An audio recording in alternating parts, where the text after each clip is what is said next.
বৈঠক ছিল এটা, সারা দেশের দৃষ্টি ওদিকে ছিল এবং বৈঠক শেষে যা আমাদের সামনে এসেছে তাতে সন্তুষ্ট হওয়ার মতো যথেষ্ট কারণ আছে প্রায় সবার বলছি, কারণ এই দুইজন মানুষের মধ্যে দূরত্ব কমে গিয়ে সমঝোতা সৃষ্টির পরিবেশ যদি তৈরি হয়, সেটা কিছু মানুষের সমস্যা লাগবে, কিছু মানুষের ভালো লাগবে না, অসন্তুষ্ট হবেন।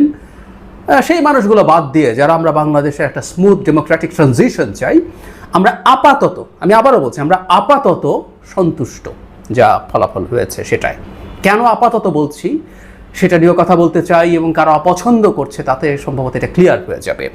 আমি অফিসিয়াল যে স্টেটমেন্ট এসছে আমি প্রধান উপদেষ্টার ফেসবুক থেকে পড়ছি, একটু পুরোটা শুনে রাখি আমরা। লন্ডন 13 জুন 2025, আজ বিএনপির ভারপ্রাপ্ত চেয়ারপারসন জনাব তারেক রহমান লন্ডনে সফররত প্রধান উপদেষ্টা প্রফেসর ডক্টর মোহাম্মদ ইউনূসের সাথে সাক্ষাৎ করেন। অত্যন্ত সৌহার্দ্যমূলক পরিবেশে তাদের বৈঠক অনুষ্ঠিত হয়। জনাব তারেক রহমান প্রধান উপদেষ্টার কাছে আগামী বছর রমজানের আগে নির্বাচন আয়োজনের জন্য প্রস্তাব করেন। দলের চেয়ারপারসন বেগম খালেদা জিয়াও মনে করেন ওই সময় নির্বাচন অনুষ্ঠিত হলে ভালো হয়।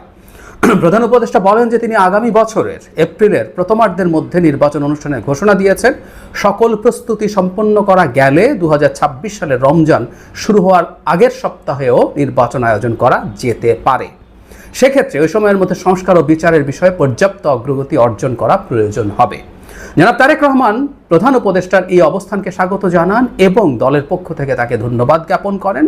প্রধান উপদেষ্টা জনাব তারেক রহমানকে ফলপ্রসূ আলোচনার জন্য ধন্যবাদ জানান।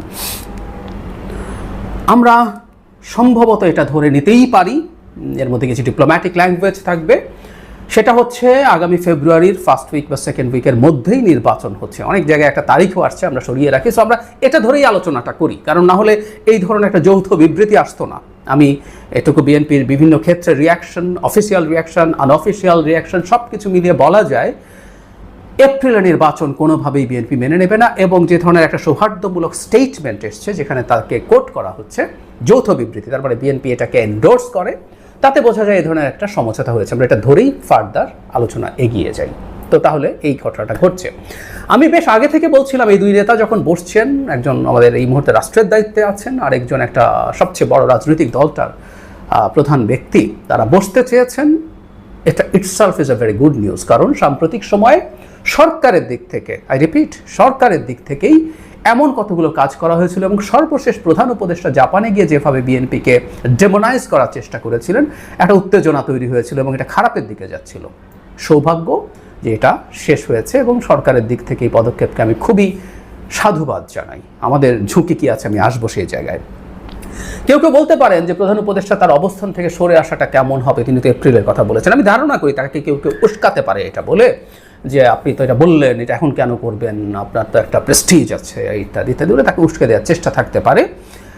কিন্তু আমি দুটো জিনিস বলি, একটা হচ্ছে ডক্টর ইউনূসের মতো মানুষের এরকম ইগো থাকবে বলে আমি বিশ্বাস করি না। তিনি যে অর্জন করেছেন সারা পৃথিবীতে, সেই জায়গায় তিনি সরে আসায়ও কিছু আসে যায় না। তার চাইতে জরুরি কথা, আমাদের দেশের মতো একটা দেশে যেখানে রাজনৈতিক সরকার ক্ষমতায় থাকে, এই সরকারটা যদি রাজনৈতিক সরকার হতো এবং সামনে যদি একটা ইলেকশন থাকতো যেটা ফেয়ার হবে, সেই রাজনৈতিক সরকারটা আসলে এই যে বিরোধী দলের চাপে, তখন তো বিএনপি বিরোধী দল হতো, চাপের ফলে নির্বাচন যেখানে করতে চেয়েছে সেখানে করতে না পেরে চলে এসছে, এই ধরনের পরিস্থিতি হলে তার সমস্যা হতে পারত। যদিও টেকনিক্যালি নির্বাচনের তারিখ নির্বাচন কমিশন করার কথা ছিল, কিন্তু ডক্টর ইউনূস নির্বাচন করতে যাচ্ছেন না, ফলে তিনি বিএনপির কাছে পরাজিত হয়েছেন কিনা এই ধরনের কোনো কিছু কেউ তুলতে পারবে না।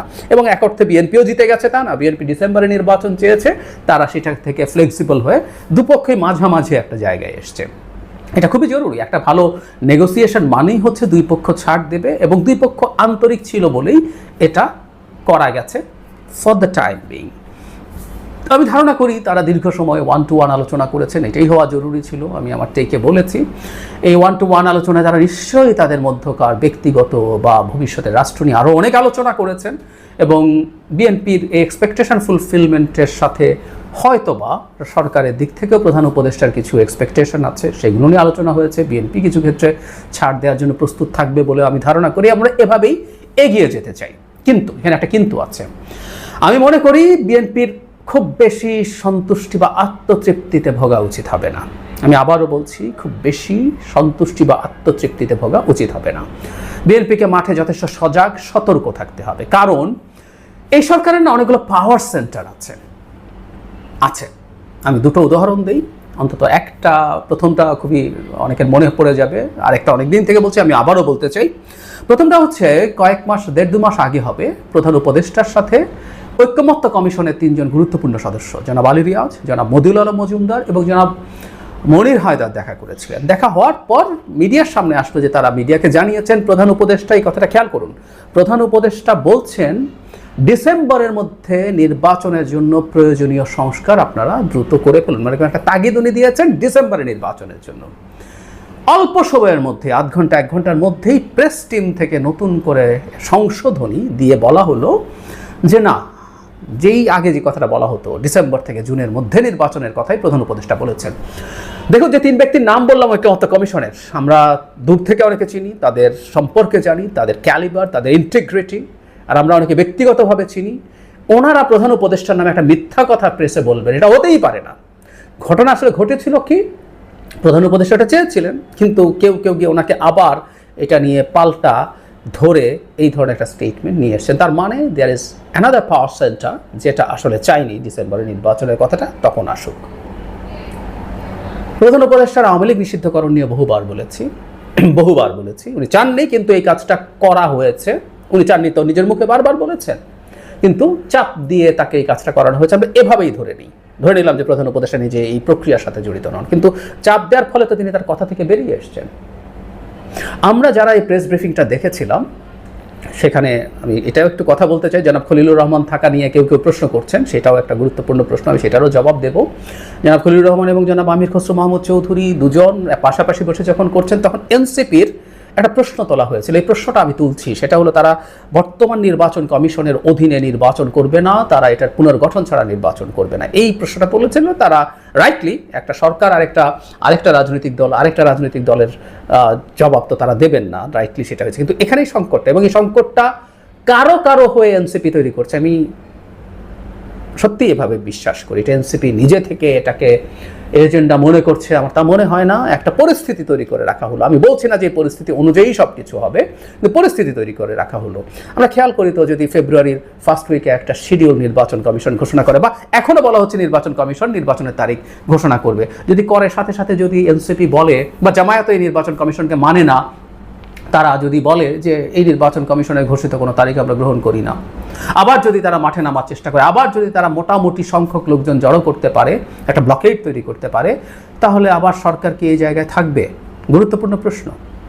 কারণ বলছি, সরকারের অনেকগুলো পাওয়ার সেন্টার আছে, ডক্টর ইউনূস চাইলেই সব কিছু করে ফেলতে পারবেন, আমার মনে হয় না। আমি ফান করে বলে মাঝে মাঝে, এখানে সিরাজুল আলম খানরা আছে, পেছন থেকে খেলার চেষ্টা করছেন, এই দেশটাকে নিয়ে তাদের কিছু ইগো স্যাটিসফাই করার জন্য এই দেশটাকে ধ্বংসের মুখে নিয়ে যাচ্ছেন পেছন থেকে।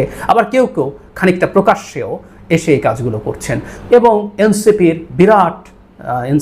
একটা অংশের উপরে তাদের প্রভাব আছে, এটার যথেষ্ট প্রমাণ আছে। আমি দীর্ঘদিন থেকে বলে যাচ্ছি, জামায়াতে ইসলামীও তাদের সাথে খানিকটা অ্যালাইন্ড, কারণ নির্বাচন কমিশনের প্রশ্নে অহেতুক একটা প্রশ্ন তৈরি করার মাধ্যমে তারা সেটা দেখানোর চেষ্টা করছেন, বলার চেষ্টা করছেন। সুতরাং এটা হবে না তা বলা যায় না।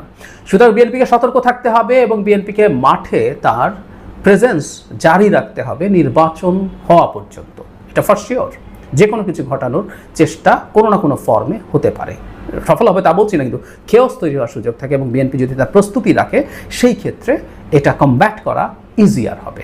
এটা তাদেরকে মাথায় রাখতেই হবে।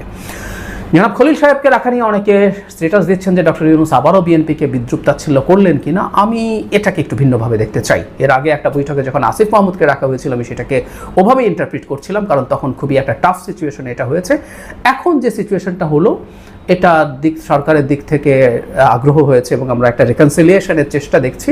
এখানে জনাব খলিলকে যদি বিএনপি তার জায়গা থেকে অ্যাকসেপ্ট করে নেয়, জনাব খলিলকে অবশ্যই তার যে ধরনের কাজের জন্য তিনি সমালোচিত হয়েছেন, বিশেষ করে সেনাবাহিনীর ভেতরে পরিবর্তন, বিশেষ করে সেনাবাহিনীর প্রধানকে এই ধরনের একটা পারসেপশন আছে, সরিয়ে ফেলার চেষ্টা, সেগুলো থেকে তিনি যদি সরে আসেন, তাহলে তারকেও ছাড় দেওয়াটা ডক্টর ইউনূসের একটা তার মুখ রক্ষার মতো ব্যাপার হয়। সো বিএনপি যদি তার দাবিগুলো পেয়ে যায়, জনাব খলিলের প্রতি এই ছাড় তারা দেখাতেই পারে। সুতরাং জনাব খলিলকে পাশে নিয়ে এই জিনিসটা করায়ও আমার বিএনপির দিক থেকে একটা সাদা পতাকা উড়ানো বলবো আমরা, এক ধরনের শান্তি বা এক ধরনের সমঝোতার ইঙ্গিত হিসেবেও আমরা পড়বো। সুতরাং জনাব খলিলের থাকাটাকেও আমি ওই অর্থে এবার আর নেগেটিভলি নিচ্ছি না। তবে আবারও বলছি, সতর্ক থাকতে হবে। যে সিরাজুল আলম খানদের কথা বলি, সেই সিরাজুল আলম খানদের সাথে জনাব খলিলের যোগাযোগ বা এই আলাপগুলো সমাজে আছে, সিরিয়াসলি আছে। সো এটার ব্যাপারেও খেয়াল রাখতে হবে, এবং আমি মনে করি সরকারকেও সতর্ক হতে হবে এই ধরনের ব্যক্তিকে দিয়ে যাতে সামনে কোনো রকম কোনো মানে ঝুঁকি বা কোনো রকম কোনো ষড়যন্ত্রের আলাপ মাঠে ডালপালা না ছড়ায়। বটম লাইন হচ্ছে, আমরা খুশি, ভালো কিছুই হবে, কিন্তু এটা বাংলাদেশ, এবং এখানে অনেক রকম খেলোয়াড় মাঠে নেমে নানান কিছুর চেষ্টা করেছে, করবে। তারা বেশিরভাগই নার্সিসিস্ট, তারা দেশকে মানে আদৌ গুরুত্ব দেন না, তারা পরাজিত হচ্ছেন এই ধরনের বোধ তাদের তুলে তারা শেষ মুহূর্ত পর্যন্ত চেষ্টা করবেন কোনো না কোনো ফর্মে ঝামেলা তৈরি করার।